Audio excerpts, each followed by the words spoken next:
Happy Valentine's Day. Good evening. It's a pleasure to be on the stage tonight with Paula Saunders and George Saunders. This is a bit of a departure for the book festival.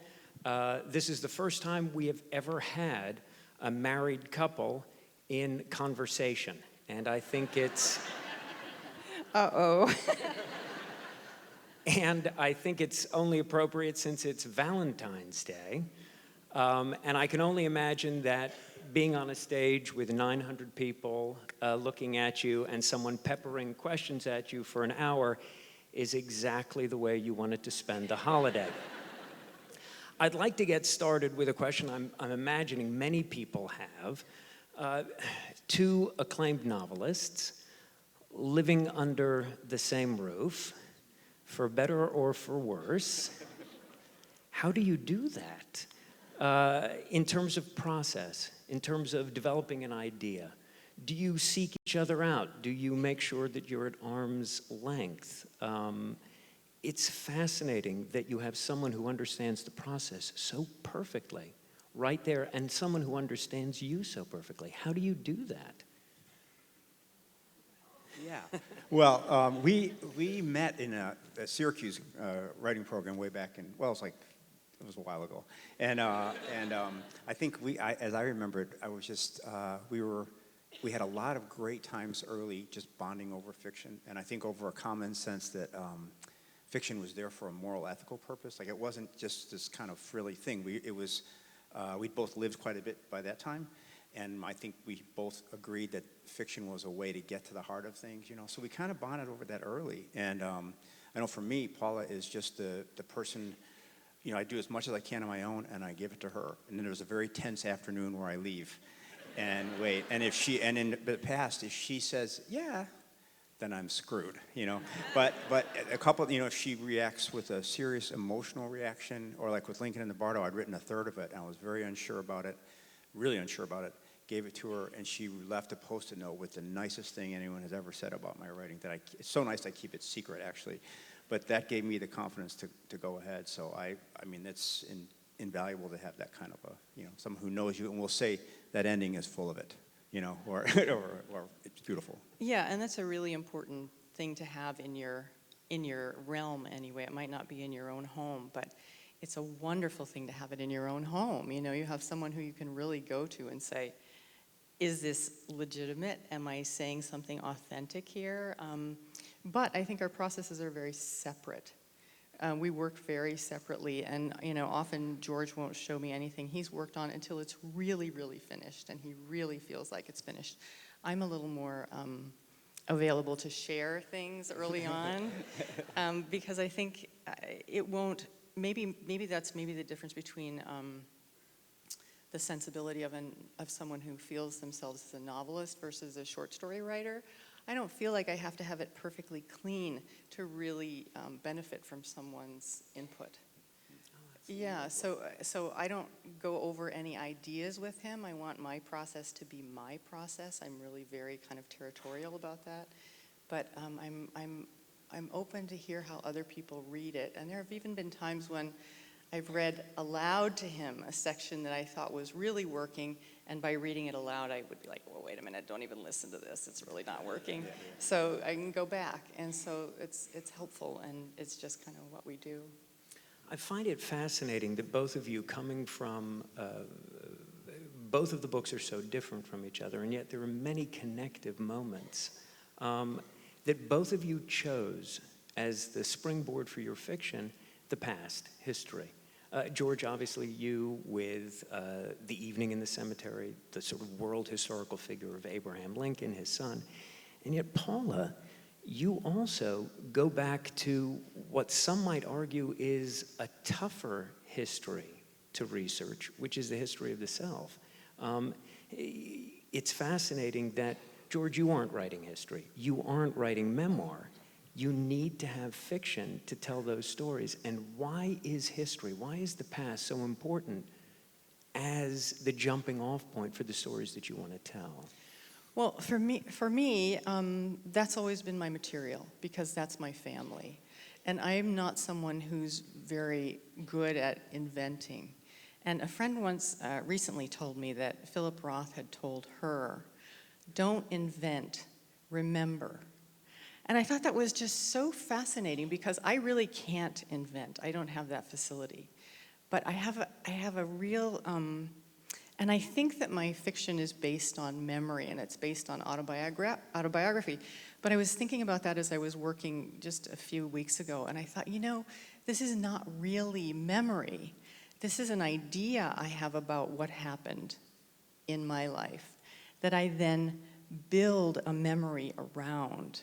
So I have this kind of kernel, and I kind of like build a memory, and I build detail, and I build scene, and I build it in my mind, and then I build it on the paper. But that's just the way that I work. So I don't have the inventive faculty that George does. Yeah, but at what point do you then say, I'm departing?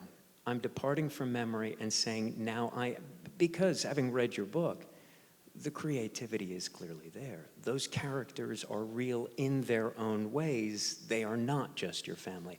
At what point do you step away from that and say, now I'm bouncing?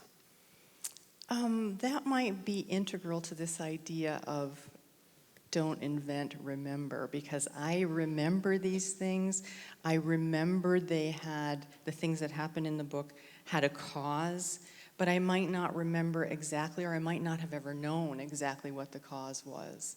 But then I think I'm using my mental facility to kind of look and say, what might have been the cause? What was probably the cause? And then develop that into memory. Do you ever have an ethical dilemma as you're doing that? That you're jumping off from one place into something that will take you in a different area? No, because I know the story. So I don't have the problem with where am I going here. I really know the story. I know it deeply because I take it from my experience. It's wonderful. Yeah. Now, George, in terms of turning to history as the springboard for you, I find it fascinating in the book, just structurally, that you allow history to speak for itself. These wonderful pullaways that you have, where we get the voice in the characters themselves, but also in the actual historical documentation. America is almost speaking for itself. There's this panoply of voices. And did you have that in mind when you first conceived the book? No, I love this idea that somebody said a novel is a long piece of prose with something wrong with it. And I have gotten to the point now where you go into a work of fiction. I know there's a lot of writers in the audience. You think it's going to be easy and perfect. And then you find out that it's got at least one fatal flaw, probably several. And if you're a beginner, you go, oh no, my idea sucks, and I have to do something else.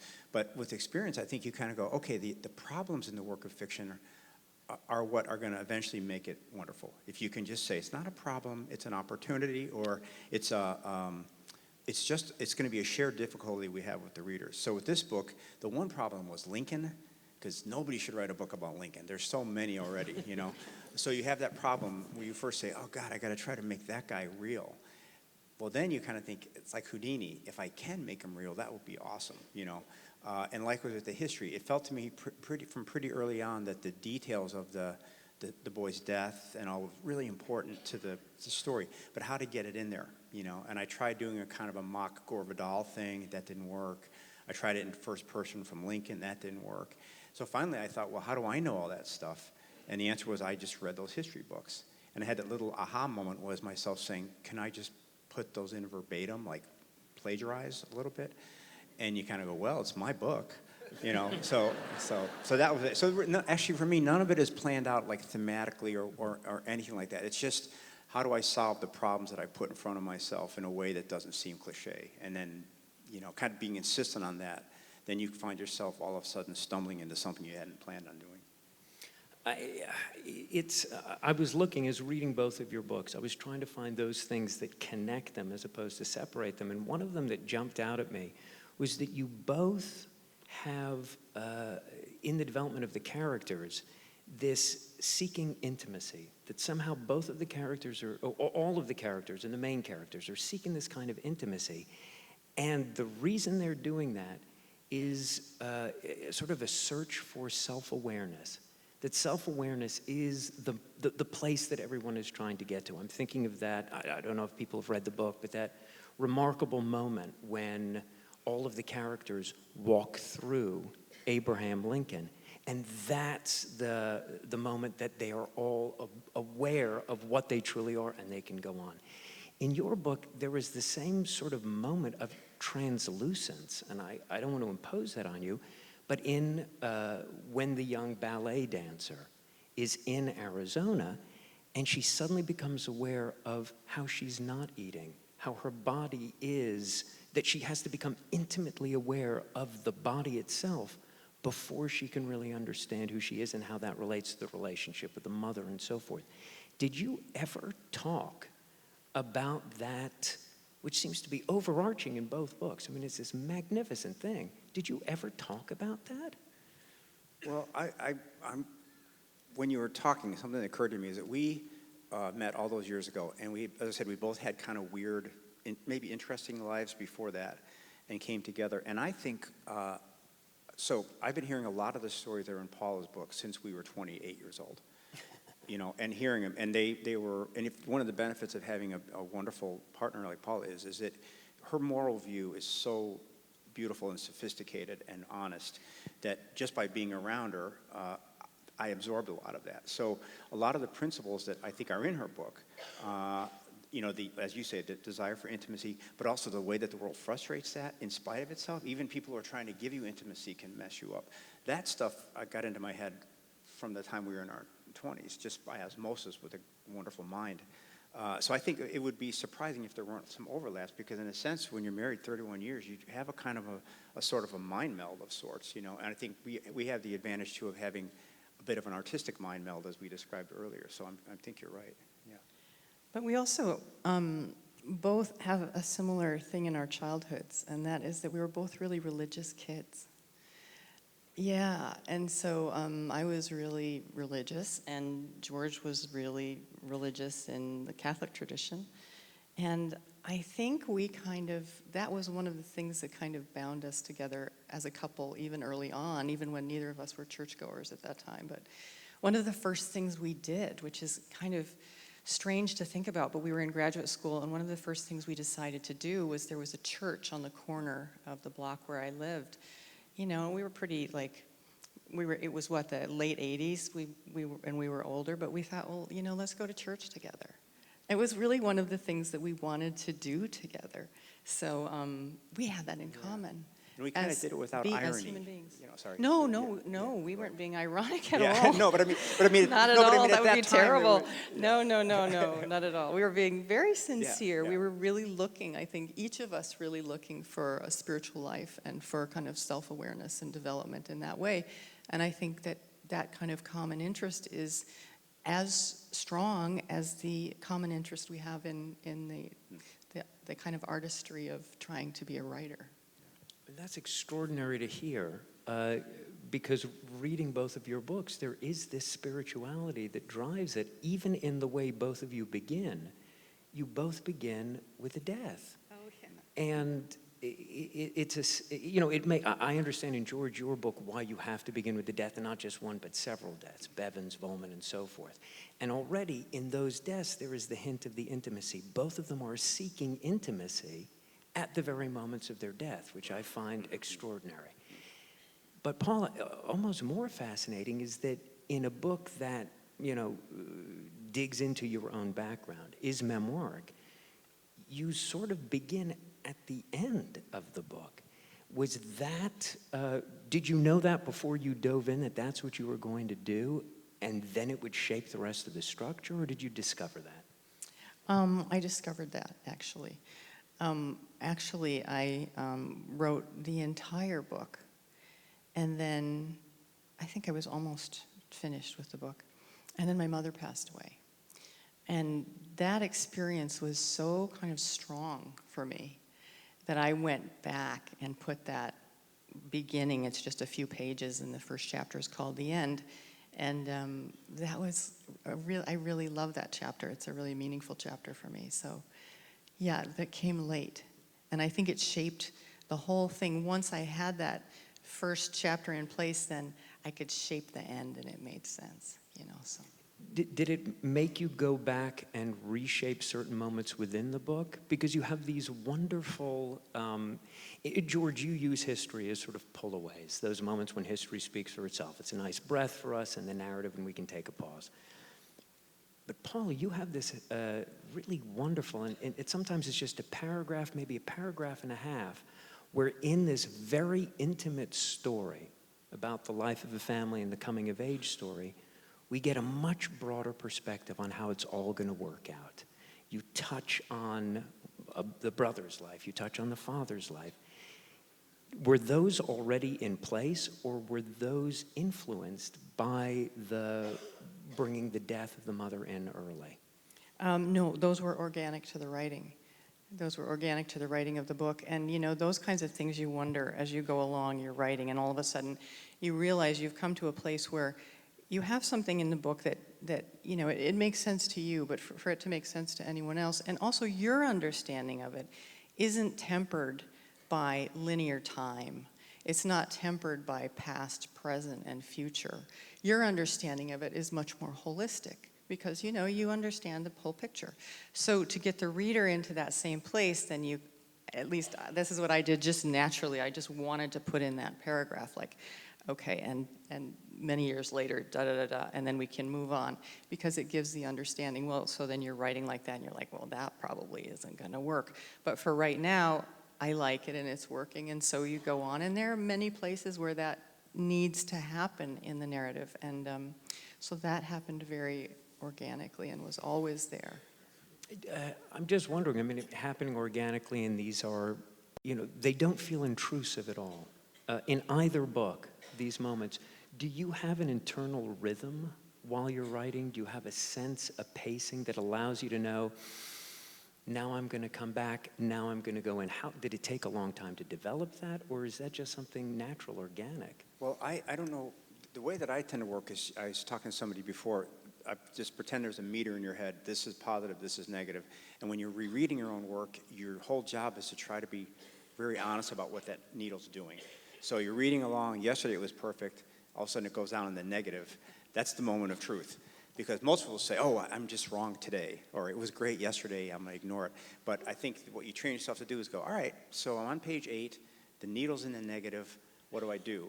And then I think what I do is look very honestly and say, you can change anything you want. Is there anything you could change on that would make the needle inflect positively?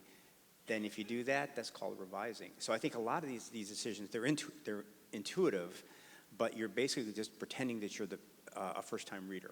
And what if I had never read this book, if I picked it up on the bus, how would I react to this? And I think for me, the whole process of learning to write has just been to, one, understand that there's always that opinion going on when you're reading, and two, get in better contact with it and trust it. Even if it's telling you bad news, it's probably right, like that. Mm-hmm. Yeah, and organic, I don't mean by organic like a first-time writing, of course. I mean organic by like, many, many, many, many, many revisions and finding what your voice wants to be. And the other thing I wanted to say is like, there'll be often times when George will read something I have and I'll say, this isn't working here. He's like, well, cut it. I'm like, yeah, no, George, I'm not going to cut it. I'm actually going to use it because it needs to be there, but I need to figure it out, like that. So, so there's all that kind of stuff that goes on, but he's a big cutter. He loves to cut. Cut. When we were in Syracuse, our kids were in a private school, and we were always struggling to get the money. So I had this long story called Pastoralia that was too long. And so I thought, and also I just didn't know, I was feeling it was too silly. So I went through and I cut all the merely funny bits out of it, thinking I was being such a great technician, Mr. Minimal. And I gave it to Paula, and she's like, it's pretty good, but you cut all the good stuff out of it. And, and this is often when you get advice from your loved one, the first movement is to go, why did I give it to her? Oh, But now I've learned that she's right. So then I just went and I put all the funny stuff back in, and then we sold it. So I definitely have in our house the reputation of being a bit severe on the cutting. Yeah. And when you sit down every morning to write, the process, do you go back, do you fiddle, make sure the needle is at least close to where it needs to be? How do you do that? Yeah, usually if I'm writing a story, I'll just start from, even with Lincoln, a lot of days I started from page 1 and read the whole thing. and just waiting to see, like trying to get in that perfect mindset where you're not too attached to it, you're not too averse, just, and even making a little mental note, like I'm feeling grouchy, I'm going to be a little harsh today, okay? And then just putting in marginal notes. And at some point, usually when I get to where it's a little unformed, it gets so out of whack that I just, go back to the beginning and put in the changes. But yeah, like that. And it's really interesting what a mental game it is, because like the most important thing, like George is saying, as far as my hearing of it, is the mindset you come to it with, because it changes with every mindset. It's a really like a mental exercise to sit down and try to read something you've written with a fresh mind. That's like the thing. If you can do that, you can write anything you want. You just have to be able to read it with a fresh mind. And so, yeah, that's really important. And I don't know if you agree, but I feel like most people who are beginning writers, and certainly when I was starting out, I had a wrong idea about how much intentionality you had to have. In other words, my theme is this, and I'm going to try to show this. And for me, the big breakthrough was when I realized, for me, I'm much better off not having any idea what I'm trying to tell anybody. Just go in and try to make some fun. And if you're having fun, the reader will have fun. And all that other stuff that scares the hell out of us from grade school, theme and character and politics, that will all come out naturally. If I can make you read 200 pages of my book, I promise you, if you stick with it, of course it has theme, of course it has characters. I had an editor at the New Yorker named Bill Buford, and he gave me this incredible Zen advice one time. I sold the story to them, and they took a really long time publishing it, and then he was cutting it to bits, and every time he talked to me, he had some new idea. So finally, fishing for a compliment, I said, so Bill, what do you like about the story? And he was a really quiet guy, and he said, well, I read a line, and I like it, enough to read the next. That was it. But that's every reader. Yeah, that was the entire New Yorker mindset, was that, exactly, so that's...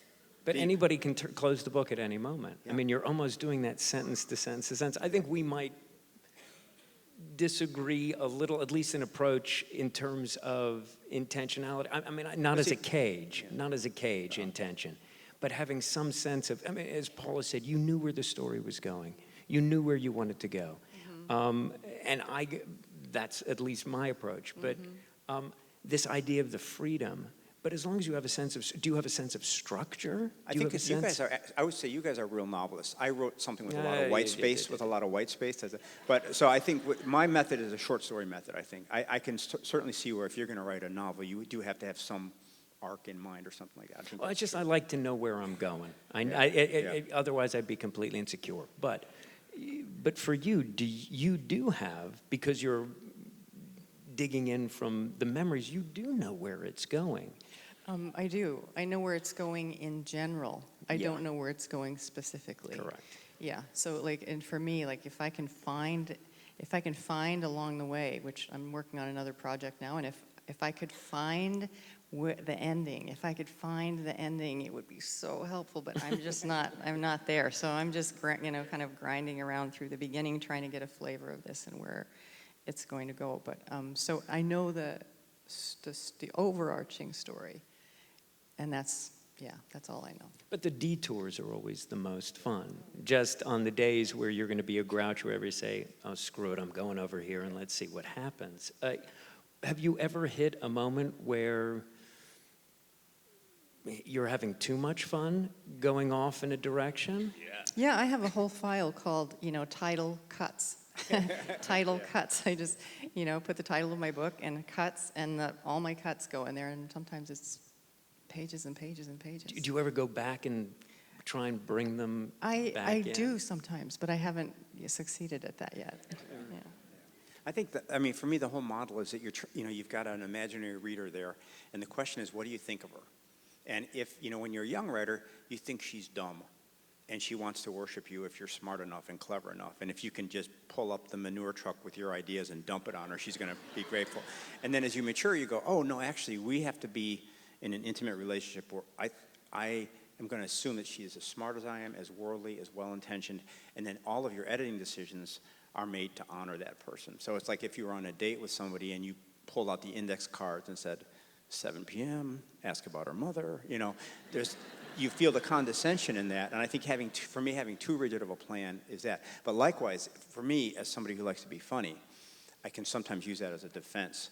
And so there will be sections where, oh, pretty funny, but meanwhile, I've totally turned my back on the reader because I'm just performing my funniness. And for me, those are the sections that get cut, where, you're just phoning it in, essentially. And I want to say one more thing about this intentionality thing. Because I'm working from my own life and from the memories I have of growing up, I had like 2 words on my bulletin board next to my desk, and the first one was listen. Because I really have to not get pulled off by something that just kind of comes out of the energy of what I'm doing. I have to kind of listen to what needs to be in the story, and I have to really open myself when I'm working in that way. So it's a different kind of thing. It's kind of more, I have to open myself to what needs to be said and what I need to follow. And then the other word I had was benefit, because I think these are really difficult stories that I deal with anyway. And there are a lot of people who I love who are involved, and there are also a lot of people I think of as, possible readers or people who would enter this story by reading it, participating that way.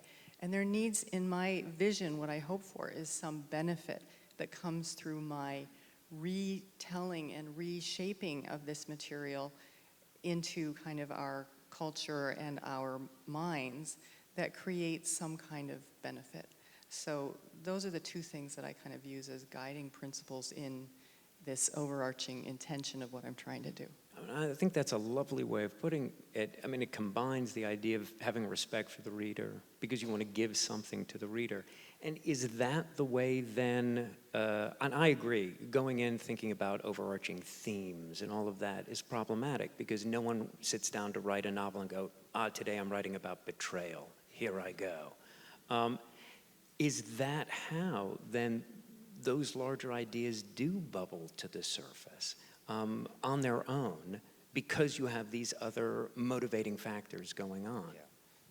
I think so, yes. Yeah, I think your intention sitting down is everything. So like for me, I mean, at least for me, I work on my craft, you work on your ability to write and your ability to hear sentences and your ability to write a sentence and read it and understand whether or not you want it to stay or to change or how, where it fits, how it works. So you work on your craft in that way, but then you need, I think, to develop your intention of what you are trying to, and I don't think you need to know, but just that you're trying to share something positive. And for me, it comes out of things that were negative, things that were very difficult. Then to share something that we can all kind of understand. That's important.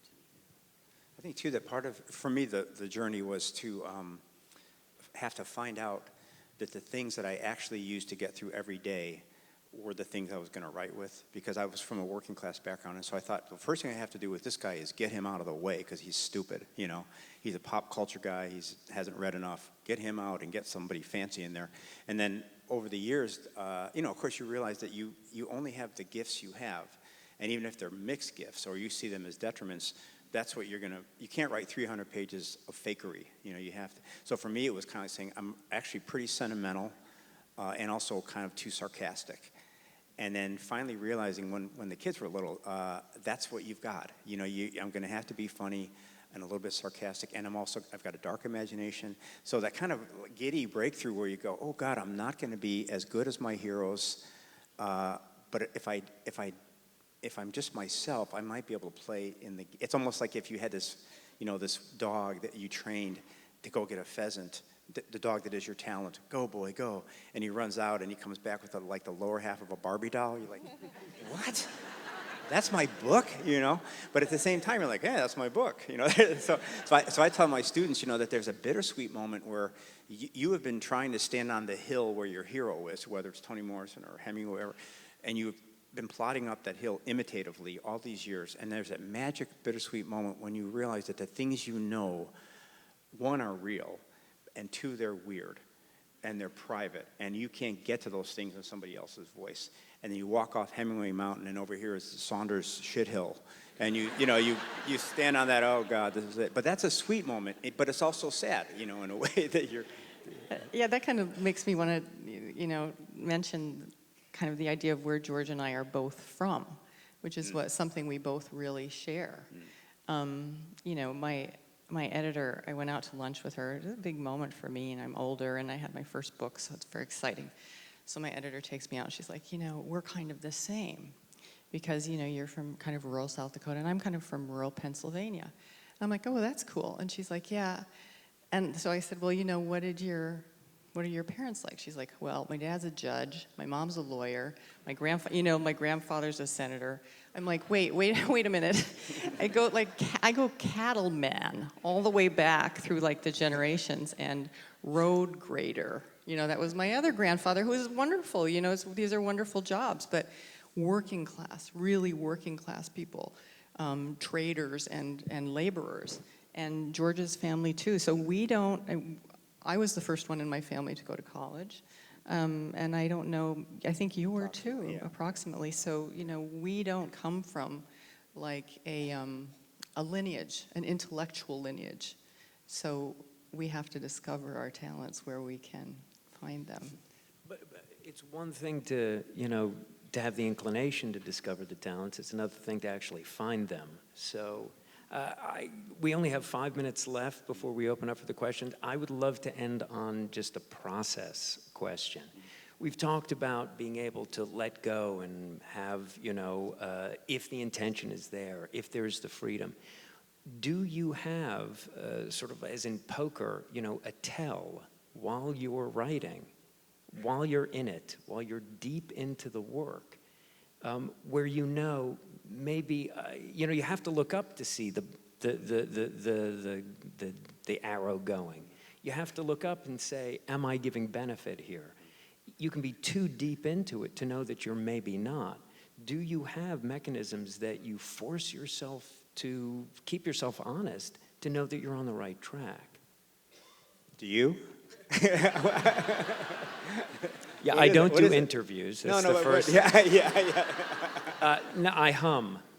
I read everything out loud to myself, and if I'm reading along and she said, well, I don't think, and as soon as I hear myself humming, my dog comes in the room, and I see the dog, and I hear the hum, and I go, this is crap. And so I have to, it's very helpful. That's great. That's I great. had to train the dog. But Yeah. That's very cool. That's amazing. Yeah. No, but I'm just saying, do you have something like that that I triggers? have an inner nun, and the inner nun sort of, no, I mean, I make the joke, but it's true. I'm have been home working now since Christmas, but kind of the longest stretch of uninterrupted work for a while, and after traveling too much, and I could see my standards coming back in, So when I had the story I'm working on, when I first read it at Christmas, I'm like, yeah, pretty good, good enough. Then every day I'm like, ooh, not good enough, not good enough. There's a corner that I turn where instead of feeling like, oh, I hope it's good enough, or it's probably good enough, I feel like, oh, I can't wait to send this. Just a little turn, and then usually it's not the whole story. I feel that way about parts. And then slowly, actually, I could live with up to page 8. I would love for somebody to read this. And then you get to the end, and there's a fussy period at the very end, I just went through it. But a feeling of joy, it's going to be so fun to show this to somebody. Then I know that I'm, probably not always right, though. Sometimes you feel that way and you're incorrect. But I think that's the first feeling is I'm excited about this, and if someone doesn't like this, they're so stupid, But yeah. Well, I haven't thought about it before, but I think that if I were to say, I read out loud a lot too, and I think that when it feels to me, I have two different feelings when I'm writing. One is that I'm like a painter. I feel very much like a painter when I'm writing. So, and the other thing is the sound of the language. I very much love the sound of language. So when it feels like the music's right and the colors and the tones are right, then I feel happy. I heard somewhere that not to drop a big literary reference, but the band Van Halen, they used to have a thing called the Brown sound. And they would say, Eddie, how do you know the mix is right? He goes, I don't know, man. It's just like the Brown sound. And I think that, sound is so important to writers. And I don't hear it talked about very often. How do you know? It just sounds right. And yeah, that's nice. I think that's a lovely place for us to pause and to open up the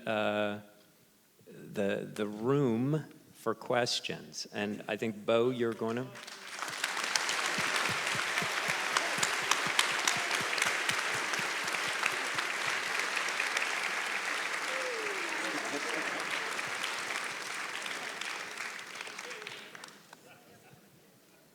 We're going to turn up the lights, and we have some people in the audience with microphones. So if you have a question and you stand, they'll give you a microphone.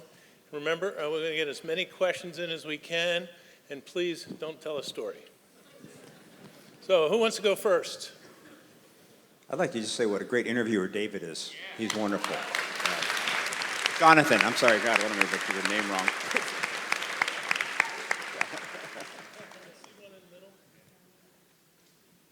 I heard there were 2 words at your desk. One of them was listen, and I wanted to know what the other one was. The other word was benefit. Oh, thank you. Yeah, sure, you're welcome.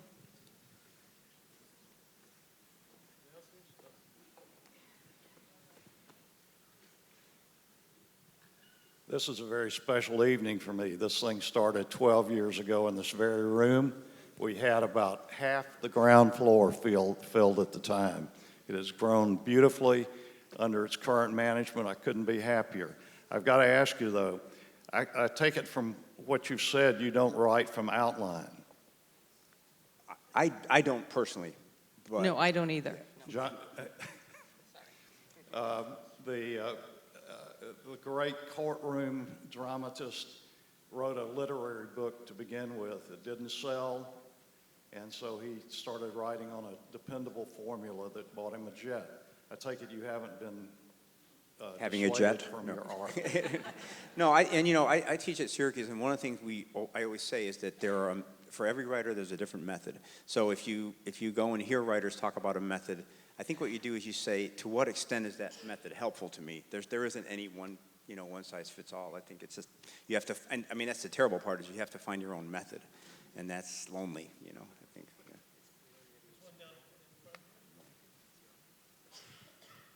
Yeah.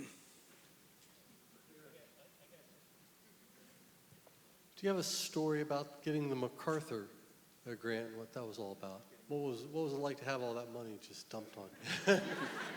Actually, yeah, I was doing a nonfiction piece where I was driving the whole Mexican border, and I got an email, and I stayed overnight with these Minutemen guys, on the border. We were doing a stakeout, and then I got to my email, and it said from Paula, it said, "Honey, call me." And so I called, and she said, "I don't know, this guy from the MacArthur's been calling. I don't know," and so I couldn't call him until the next morning. So I just all night oh my God, could this, and I had a dream, and a nun actually came and she said, and the nun said, "Oh, Mr. Saunders, you think you're going to get a MacArthur Fellowship?" I'm like, no, I don't, sister. But yeah, that's what I remember of it. Yeah, the only thing I remember from that is the next day my daughter and I went down to a jewelry store and we bought ourselves rings. Yeah. And yeah, we bought ourselves rings and we called them our genius rings.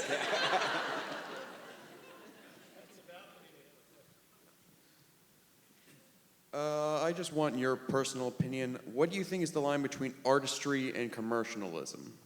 Basically, what I'm trying to ask is, when you're writing something, how do you pretty much make sure that everything you believe is perfect, all your syntax is correct, all your prose as well, all your flow is perfect as you want to be, but ultimately it won't sell, and how do you have that line between are you actually proud in and what do you believe will actually make it successful for you? Thank you. Yeah, well, I'll let George answer this one, but I wish I knew. Yeah, it took me a long time to get this first book out, and now I'm trying to write a second one, and I think it doesn't. My question in my own work is not like, is it going to sell? That's never my question. My question is, am I writing what I need to be writing, and is it moving forward in the ways that I want it to go? But that's a big question. Yeah, I have to turn it to George. Frank Conroy came to Syracuse once to talk to our students, a great memoirist, and he drew this big arc on the board. And he put a W at one end for writer and R for reader on the other side. And he goes, okay, every book is somewhere on this arc. So if it's close to the W, it's a book for only the writer. So self-referential, difficult, blocking people out. R is your most popular, airport book that anybody can read and enjoy. He said, now you think I'm going to tell you to put your X right in the middle. He said, all I want you to do is decide where your X is. If you want to write a book that's harder than Ulysses that nobody can read except your mother, and even she gets irritated, you can. There's no problem with that. Only just don't do that and complain about sales, And likewise, if you write a book that sells a gazillion copies, so easy, don't complain that you don't get the critical thing. So I think that's part of it, is to say, for you, where do I want to be? My working assumption is if I write a book that pleases me artistically, it will sell. I don't know that that's true, but I like to think that. And I think a lot of fiction is you're gaming yourself so that you can write another book. So if I say to myself, I have to worry about sales versus art, I freeze up. Whereas if I say, no, there's no distinction. I'm going to write the most beautiful book, it's going to sell the most. And then, from there, yeah. We have another question upstairs. Hi, thanks for taking my question. I just wondered if you could explain a little bit about the relationship with your editor, publisher, and how that goes in the process of writing. Well, I have worked with Deborah Treisman at The New Yorker for a lot of years, and then Andy Ward at Random House. And basically, I think it's, I just feel like I'm lucky because I trust both of them 100%. So I think it's perfect. And this will be the one where there's finally no edits. And you send it, and you get the edits back, and like, oh no, they've lost their judgment, And then you start looking at the comments. I always just look at the first comment. And usually you look at the first one like, yeah, that makes sense. And then, so I think the trick is if you have an editor that you really trust, then it's great. It's a great benefit because somebody is on your side and they're trying to get you to do what you think you've already done, and they're helping you. So, that's the best And case. I've never worked with a magazine editor, so I don't really know how that goes. But with my editor for my novel at Random House, she was someone who just really liked my work, and that was really a blessing for me. That was huge. And so I didn't get too much editing with her. Actually, it was when the book went to the copy editor that I got a lot of editing notes back, and that's when my work in rewriting really started. So it was a little different, though I've heard that other writers, like Jonathan Franzen kind of, I'm sure he doesn't have the copy editing work I did because he's like such a grammar perfectionist. But I had a lot of copy editing work, and but he explained the same kind of relationship with his editor. It was just someone who really, really likes his work. So that's nice. I mean, the best comment I ever had was one of my editors, Sarah Crichton at FSG, and she basically, at one point, she had asked me to do something, and I said, well, what do you think about this, and should I try this? And she said, you're a much better writer than I am. I'm a much better editor than you are, so trust me. And you have to know your wheelhouse. I mean, it's the same thing. Where are you on that spectrum? And recognize that you have to trust them. That's why they're really good at what they do.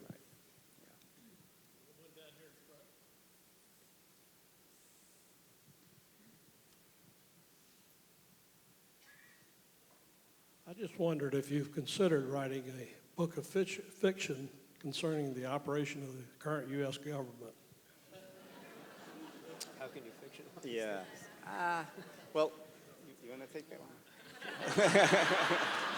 Let me give you a high-minded answer, which is that I think since the recent events, I'm more convinced of the value of events like this, and of the power of fiction.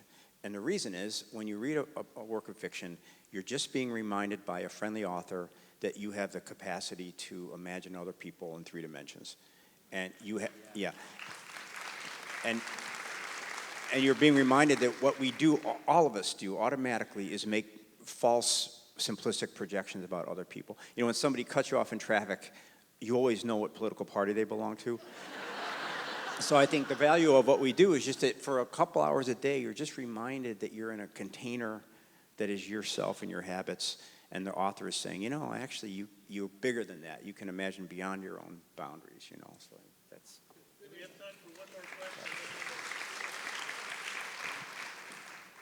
All the way in front.